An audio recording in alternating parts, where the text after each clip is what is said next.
Matrix é um filme tão complexo que eu sempre me senti inseguro de gravar algo sobre como o filme usa os arquétipos da religião. É por isso que o vídeo de hoje conta com a ajuda do canal Elegante, certamente o maior canal de vídeo ensaios sobre Matrix do YouTube Brasil.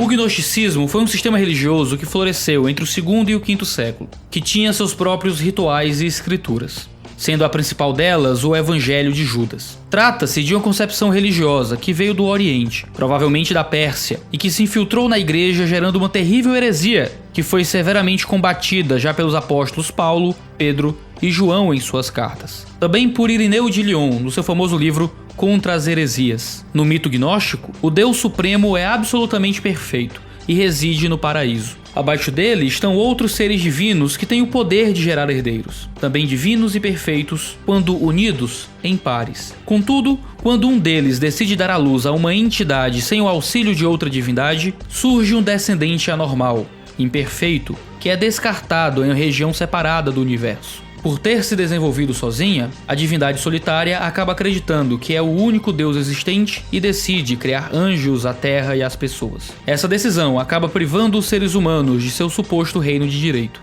que seria o paraíso, mantendo-os presos em um mundo material repleto de sofrimento. Isso leva então à ideia de que a matéria é má pelo simples fato de ter sido originada por um Deus falho. Os cristãos que concordavam com ideias gnósticas sequer acreditavam que Deus pudesse ter virado homem em Cristo Jesus. Gnósticos não acreditavam no pecado, nos anjos, nos demônios ou em uma queda original. Para eles, o mal vem da matéria e do corpo humano. As referências ao gnosticismo em Matrix vão além do simples fato de que os humanos são tratados como prisioneiros em um mundo no qual não escolheram viver, e do qual precisam despertar. As próprias inteligências artificiais parecem refletir o Deus anormal, pois não possuem espírito e criam sua própria espécie e mundo, os programas e a Matrix. É só quando Neo toma consciência da fragilidade desse mundo imperfeito e de sua condição de entidade divina que ele consegue quebrar as regras dessa realidade incompleta e passa a operar milagres, tornando-se o salvador de seu povo. Além do mais, o fato de não existir substâncias sólidas e muito menos corpos de carne e osso na Matrix, afinal, é um mundo simulado de aparências, relaciona-se com a ideia de que a matéria em si não só é má, como promove o mal. Logo, o mundo falso estar livre desses defeitos indica que as inteligências artificiais se enxergam como deuses perfeitos, que livraram a humanidade daquilo que lhes causava um sofrimento. Ironicamente, as máquinas representam o Deus anormal e imperfeito, mas que é contra o estado físico. Vale destacar também que Thomas Anderson, o nome de batismo de Neo, significa Under, homem, mais Som, filho, ou seja, filho do homem. E Thomas, ou Tomás, é o nome do autor do evangelho fundamental do gnosticismo. Alguns autores até atribuem parte da própria criação do efeito bullet time ao gnosticismo, pois nos mitos gnósticos, as divindades mais elevadas conseguem tornar-se imóveis e silenciosas, sem qualquer medo, através de concentração e meditação. Já as analogias de Matrix com o cristianismo começam fáceis e até óbvias. Boa parte das pessoas que viram o filme provavelmente notaram, mesmo que subconscientemente, a presença de elementos cristãos na produção. Na mais óbvia delas, Neo morre, ressuscita e ascende aos céus de forma muito semelhante ao que houve com Jesus Cristo. Neo é retratado como o Messias, o escolhido, aquele que a profecia apontava como salvador da humanidade e cuja vinda é preparada por Morpheus, que por sua vez cumpre o papel que na Bíblia é de João Batista. O personagem que guia Neo em sua jornada possui o mesmo nome do deus grego dos sonhos e aguarda pacientemente a vinda do Messias, que poderá submeter a Matrix às suas próprias regras, reprogramando-a a partir de dentro. Em outras palavras, realizar milagres. A ligação de Neo com a figura do Messias cristão é reforçada no filme de inúmeras maneiras. A primeira delas é quando um cliente diz para o até então Thomas Anderson, após ter recebido um software ilegal: Aleluia! Você é meu salvador, cara. Meu Jesus Cristo particular. E na nave Nabucodonosor, batizada com o nome de um rei babilônico responsável pela destruição do templo de Jerusalém para colocar o povo de volta no verdadeiro caminho de Deus, a tripulação, maravilhada com os feitos de Neo, exclama com frequência: Jesus Christ, he's fast. É no veículo que também está gravada a inscrição Mark III 11, referência messiânica do Evangelho de Marcos, capítulo 3, verso 11, que fala sobre espíritos imundos que viam Jesus e se jogavam gritando: tu és o Filho de Deus. Quando até os inimigos conseguiu identificar e reconhecer aquele que era o escolhido. Depois de Neo, o nome Trinity, em português Trindade, que remete ao conceito de Pai, Filho e Espírito Santo, sugere outro elemento católico, além de fazer referência ao próprio trio protagonista. Não obstante, tem implicações mais profundas, que derivam do significado convencional da palavra, algo justificado no primeiro diálogo da personagem com o escolhido. Eu pensava que fosse um homem.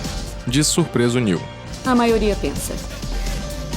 Revela a hacker, sugerindo que a utilização de seu nome não deriva da maior religião em atividade no planeta, na qual a Trindade é essencialmente masculina. Em Matrix Reloaded, quando Neo sai de um elevador na cidade de Zion, ele é imediatamente abordado por pessoas de várias faixas etárias, muitas com trajes orientais e com oferendas em suas mãos. E Trinity diz que aquelas pessoas precisam dele. Percebe-se que, à imagem de Cristo, Neo é querido, respeitado e um solucionador de problemas. Merecem destaque ainda o fato da primeira Matrix ter sido concebida como um lugar ideal, um paraíso, que foi rejeitado pelos humanos, a história de Adão e Eva, e os nomes Apok, abreviação de Apocalipse, Zion, Sião, a terra prometida para os judeus, e o mais interessante, Cypher, cujos atos refletem a traição de Judas na Bíblia. Cypher, que quer dizer codificador, também espelha a natureza do personagem, alguém que não pode ser decodificado ou entendido. Logo depois de ser proclamado o Jesus Cristo particular de seu comprador, Neo o lembra que aquela transação é ilegal, ao que ele responde: Se for pego usando isto... Eu já sei, isso nunca aconteceu. Você não existe. Parece uma afirmação inocente de alguém que entende a seriedade da situação, mas pode ser uma referência à ideia budista da vacuidade ou do vazio, a não realidade do indivíduo e dos fenômenos, prenúncio precoce do que ainda está por vir. Além do mais, Matrix reflete em sua história o Sansara, ciclo budista de morte e renascimento, no qual a existência é considerada uma ilusão, palco de sofrimento e a frustração configurado pela ignorância e pelas emoções conflituosas. Através de meditação, os monges budistas têm como objetivo escapar desse ciclo, atingindo a iluminação, o estado além do sofrimento. Também conhecida como budeidade, estado que requer generosidade, disciplina, paciência, perseverança, concentração e o conhecimento transcendente, a busca é a meta de Morpheus para Neo, a fim de que este último alcance a extinção definitiva do sofrimento e a suprema sabedoria. Morpheus é alguém já desperto, que optou por auxiliar outros a despertarem também, ao invés de simplesmente desfrutar de sua própria iluminação. Na crença budista, o capitão da Nabucodonosor representa um ser que, movido por grande compaixão, gerou o desejo espontâneo de atingir o mesmo status de Buda, para o benefício de todos os seres sencientes. Por isso,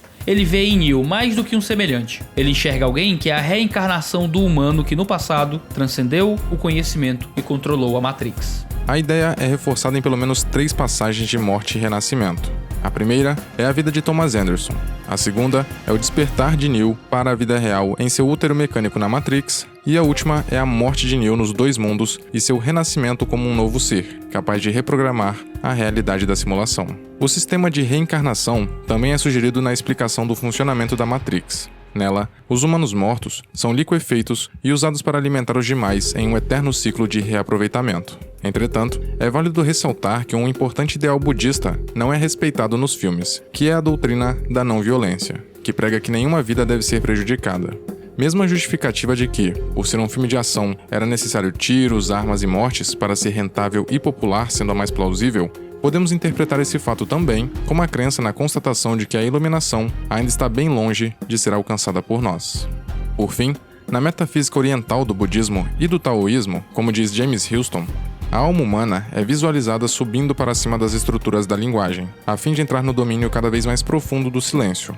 O alcance mais altaneiro e puro do ato contemplativo é o silêncio eterno, onde a linguagem é deixada para trás. Relacionando com Matrix, expõe-se, através da frase supracitada, que na trilogia existem alusões à busca por transcendência da linguagem computacional. Matrix é muito competente em usar arquétipos religiosos para construir histórias, e nos mostra como as grandes construções do imaginário religioso podem nos incentivar na produção do bom, do belo e do transformador.